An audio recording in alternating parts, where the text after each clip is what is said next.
2022 metais kovo mėnesį JAV gėrimų gamintojas atšaukė savo prekių ženklus iš Rusijos rinkos, tačiau dabar nusprendė juos sugrąžinti.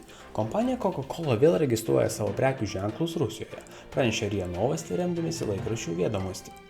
Pažymima, kad JAV garsiųjų gaiviųjų gėrimų gamintojas balandžio mėnesį Rospatent pateikė 3 paraiškas registruoti prekių ženklų Coca-Cola, Sprite ir Fanta prekių ženklus. Šie prekių ženklai iš Rusijos rinkos pasitraukė 2022 metais dėl Rusijai taikomų JAV sankcijų. Vėliau šios bendrovės prekių ženklais pažymėtų gėrimų pardavimas Rusijoje buvo sustabdytas. Bendrovė Coca-Cola Company buvo įkurta 1892 metais. Jos būstinė įsikūrus Atlantoje. Žymiausi šio limonadų gamintojo prekių ženklai yra Coca-Cola, Fanta ir Sprite. Nuo 2022 metų vasario mėnesio daugelis vakarų bendrovių pasitraukė iš Rusijos rinkos arba sustabdė savo veiklą Rusijoje dėl sankcijų, taip pat dėl padėties Ukrainoje. Po kurio laiko kai kurios iš jų sugrįžo pakeitusios pavadinimą ir juridinį asmenį.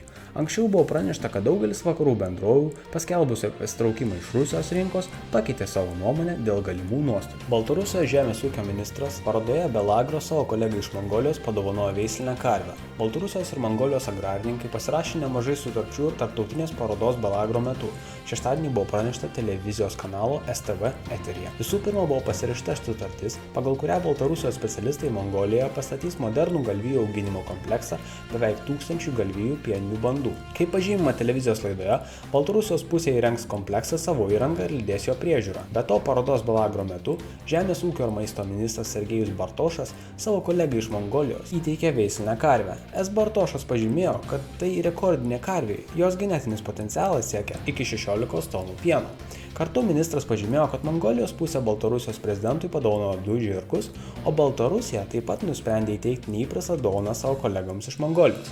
Baltarusijos prezidentas Aleksandras Lukašenka šią savaitę su valstybiniu vizitu lankėsi Mongolijoje. Vienas iš vizito epizodų buvo apsilankymas regionuose skirtuose kasmetiniam Naadamo festivaliui, valstybiniai šventai skirtai vieningosios Mongolijos imperijos sukūrimui paminėti. Festivalio metu Baltarusijos prezidentui buvo padovanoti 2 mongolų žirgai. Baltarusijos ir Rusijos bendra įmonė Brianske planuoja plėsti gamybą. Įvedus vakarų sankcijas, bendroji įmonė padidino žemės ūkio technikos gamybą ir pardavimus.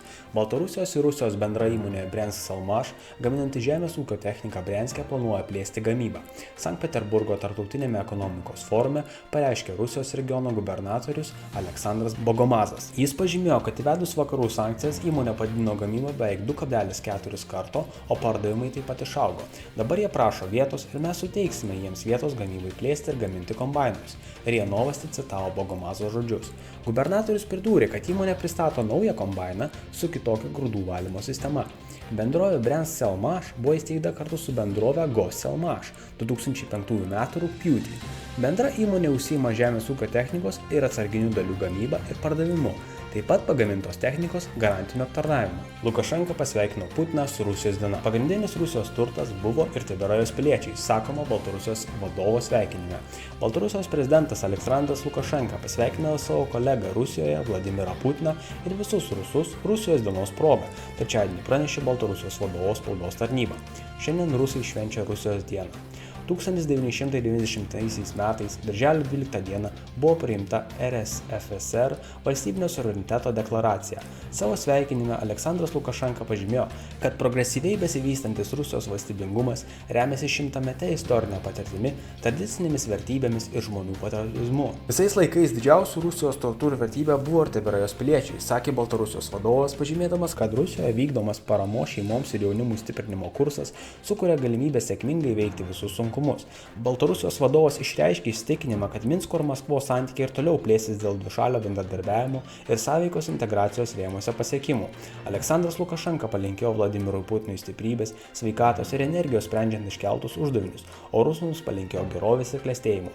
Pažymima, kad valstybės vadovas taip pat nusiuntė sveikinimus Rusijos dienos proga ministrui pirmininkui Michailui Mišustinui, ministrų tarybos pirmininkiai Valentinai Matvejenko ir valstybės dūmos pirmininkui Viačeslavui Volodinui.